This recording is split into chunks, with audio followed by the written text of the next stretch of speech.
பொய்மையின் திரையை வாய்மை விளக்கத் துவங்கிவிட்டது.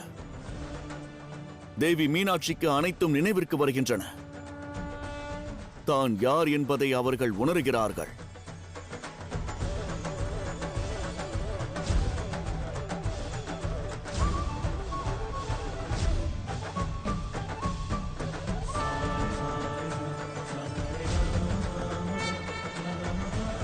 அற்புதம்! தேவி மீனாட்சிக்கு கடந்த காலம் அனைத்தும் நினைவிற்கு வருகிறது.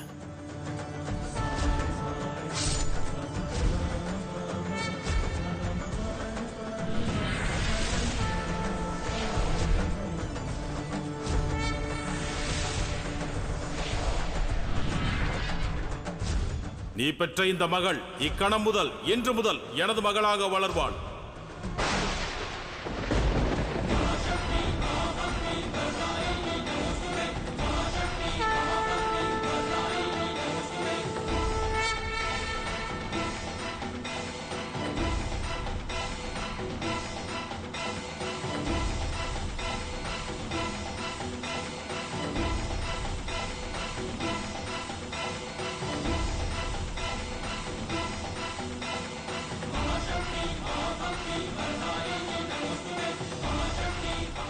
அருணாசுரா, உனது குலம் பெண் இனத்தையே அவமதித்திருக்கிறது.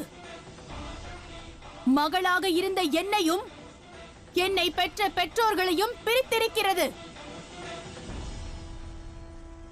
நான் உன்னை தந்தையே என்று அழைத்தேன். நீயே பிரபஞ்சத்தின் உண்மை, உன்னை மிஞ்சி எவருமில்லை என்று எண்ணினேன்.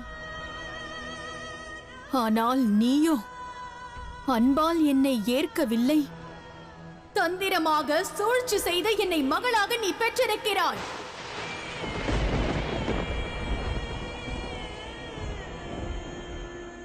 உனது மாயைதான் தந்தைக்கும் மகளுக்குமான உறவை களங்கப்படுத்தியது. மீனாட்சியான நான் நீ செய்த பாவத்திற்கு வஞ்சம் தீர்ப்பேன். உன்னையும் உனது அசுர குலத்தையும் இன்று நான் எரித்து சாம்பலாக்குவேன்.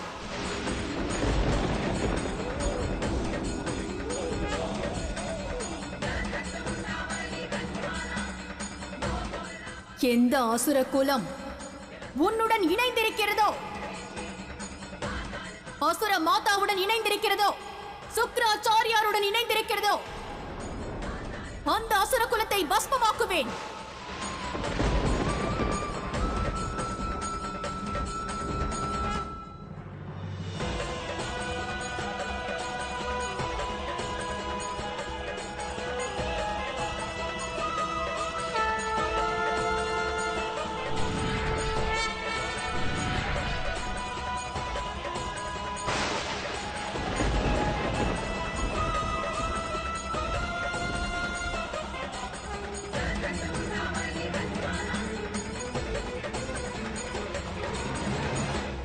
நீ உனது பாவத்தின் எல்லையை எட்டிவிட்டாய் அருணாசுரா.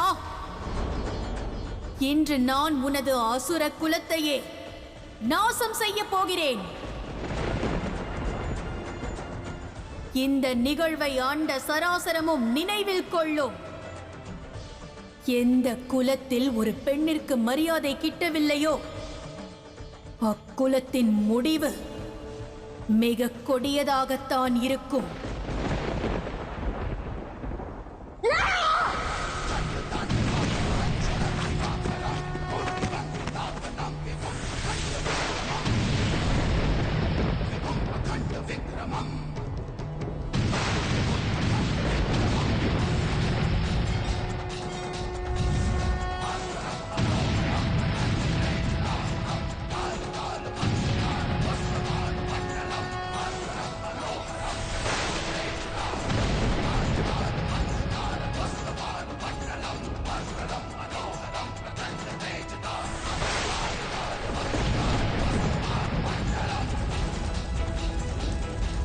எங்களை மன்னியுங்கள், விட்டுவிடுங்கள்.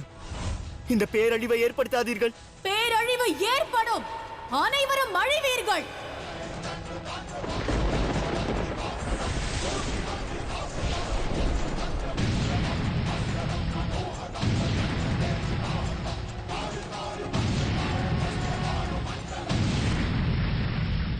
இதை போன்ற பாவச் செயல் புரிந்தவருக்கு இதுவே உகந்த தண்டனையாகும்.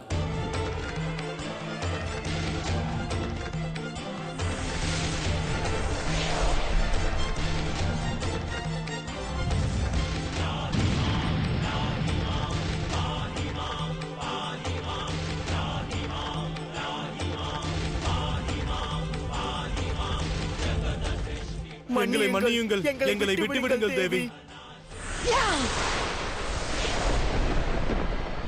கருணை காட்டுங்கள் தேவி. இவ்வாறு செய்யாதீர்கள். தாங்கள் செய்வது சரியல்ல. இதுவே சரி.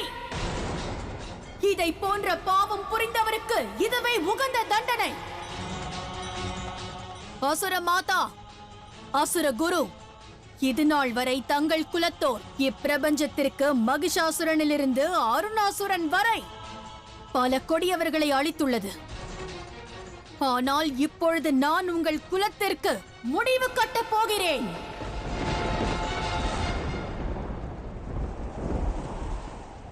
இன்று முதல் தங்களது குலத்தில் எந்த குழந்தையும் பிறக்கப் போவதில்லை.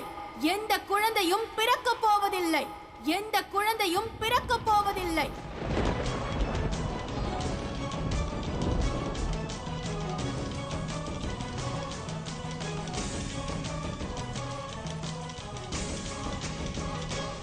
இதன் காரணமாகத்தான் தேவி பார்வதி, தேவி மீனாட்சியாக பூமியில் ஜனனித்தார்கள். இந்த முடிவிற்கு அவர்கள் வர வேண்டும் என்றால் அந்த அளவிற்கு அவமானத்தை அவர்கள் எதிர்கொள்ள வேண்டும்.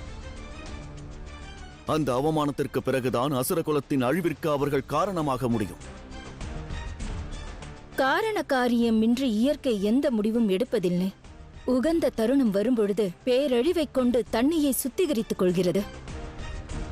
இயற்கையின் தேவியான தேவி பார்வதி மீனாட்சியாக அவதரித்து லோக நன்மைக்காக இதை செய்வது எளிதான காரியமல்ல. தாங்கள் கூறியது சரிதான் தாயே. நிச்சயம் இது பிரபஞ்சத்தில் மிக கடினமான காரியமாகும். ஆகையால் தான் சிவசக்தியும் கூட பிரிவதற்கு காரணமாயிற்று. மகாதேவா, அன்னை பார்வதியும் தாங்களும் கருணையின் எடுத்துக்காட்டு. தனிப்பட்ட முறையில் அனைத்து வேதனைகளையும் அனுபவித்து பிரபஞ்சத்தின் நலனுக்காக மட்டுமே இருவரும் சிந்திக்கிறீர்கள்.